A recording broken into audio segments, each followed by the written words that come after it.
Well, the Underdogs did it again on Sunday. I'll give you a review and a recap of where the season stands to date as we head into this Monday night card where I've got a free play on the over-under between Seattle and Detroit.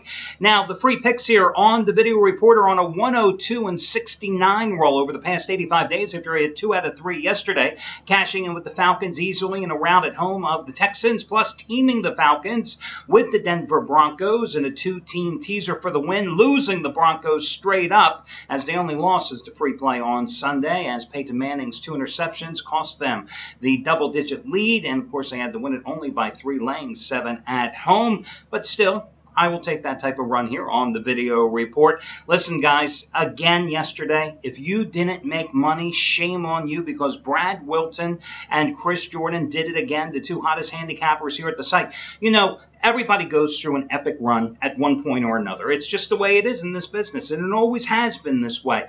But the run that Brad Wilton is on right now with major wager releases is just incredible. Yesterday, 3rd ever 200-dime release of his career in the NFL. Carolina easily at Tampa Bay. That was on the heels on Baltimore, a 200-dime winner on Thursday night. That was on the heels of last Monday's 200-dime winner with the Green Bay Packers, the first ever in his career. And then on Saturday, hit the first ever college football 200-dimer of his career when he cashed in with Houston, laying 9 easily in a road rout of Tulsa. The guy has just been on an incredible roll. In fact, I just want to check here. Yes, he has won 10 of the past 11 days. And in that stretch, $10 bettors, well, you picked up a cool $15,950. And the best part of all, of course, you got every single one of those winners at half price. Listen, tonight he doesn't have a side. He has the total on the Seahawks and Lions. You can save $80 off the purchase price by using coupon code TOTAL19, T-O-T-A-L, and the number 19. Props going out to Chris Jordan as well. Yesterday, cashing in with a 3rd straight double your wager winner as NFC Lock of the Year, Green Bay over San Francisco. Just as strong as Seattle over Chicago a week prior. Just as strong as Saturday's first one in college football this season, as he scored easily with Northwestern in the shutout of Minnesota. I mean, look at the 3 final scores of those double your wager plays.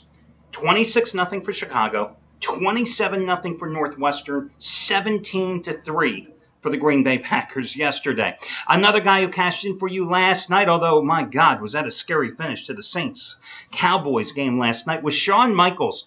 Hit with the 50-dime play, Sunday night lock of the year. You got it with the Saints. You got it for only $29, saving $70 off the regular purchase price. He followed up that 50-dime winner he had 2 Sundays ago with the Steelers, stopping St. Louis on the road. Today, he's got his 100-dime Monday night lock of the year, your Seahawks-Lions side. 59, 33, and 3 run with NFL 100-dime releases. Again, twice as strong as last night's winner on the Saints. 76, 45, and 5 NFL roll for the winningest football handicapper here at the site. A guy who has made $10 bettors a little over $28,500 over the past 6 years. You get it as the half price play of the day by using coupon code Sean, his first name, S-E-A-N. Well, let's talk about what happened here yesterday. The Dogs went 8-6 yesterday. When the Dogs go over 500, I always say only 2 things are happening, and neither one of them are good from our gambling perspective. Generally, gamblers are losing their shirts because basic human nature, our instinct is always to gravitate toward the favorites. And the other thing is that bookmakers and sports books are making a bloody fortune.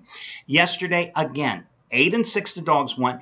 4 of those dogs went outright. Giants, Bears, Skins, and Rams.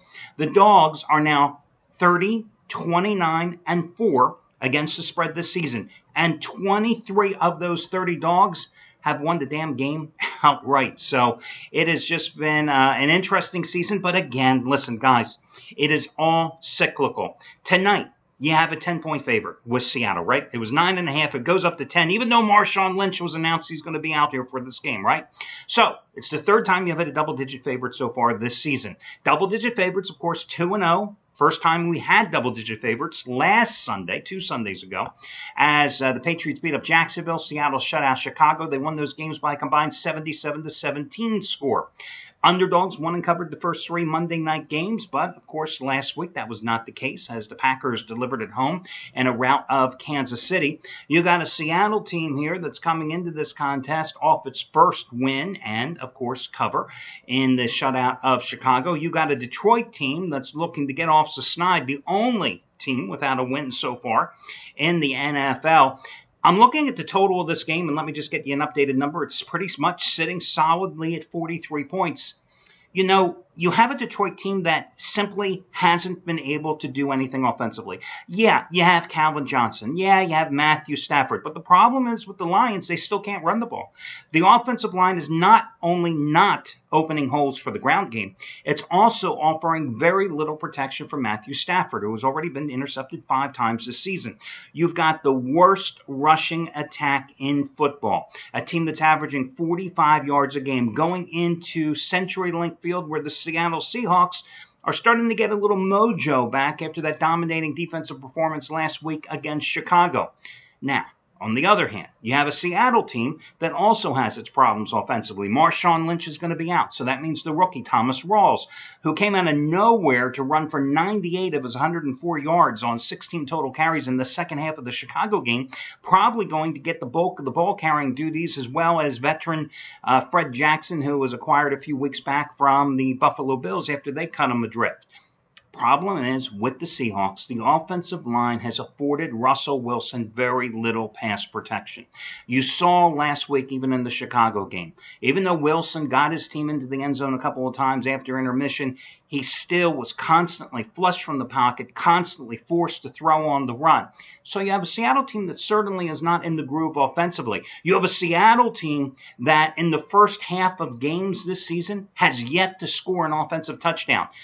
6 points on average, 120 yards per game on average in the first 3 halves of the first 3 games this season. Now, in the second half, they've averaged 18.3 points. Not exactly an overwhelming margin, certainly better with 225.7 yards per game. But again, you have 2 teams that are struggling offensively. You have a Detroit team that has acquitted itself decently defensively, even though the pass rush is not that great. You have a Seattle team that is starting to get its mojo back, as I said, defensively, especially with the return of Cam Chancellor. But you also have a couple of injuries for them here tonight as well. Their big run-stopping defensive tackle, Brandon Mebane, is going to be out tonight. And their stud linebacker, Bruce Irvin, is questionable for this game. I think the only way you play this game is to go under the total of 43. This is not going to be a high-scoring shootout. I don't think like last week's game between Green Bay and Kansas City, okay? I think that this is going to be kind of a boring game. I could see this game being 20-10. I can see this game being 17-14. But I don't see this game being, 31-21. I don't see anything along those lines between 2 teams struggling offensively so far this season. So again, I would play the under in this contest for your free play. That'll do it, guys. Best of luck to you all, and I'll catch you again tomorrow when we do this one more time.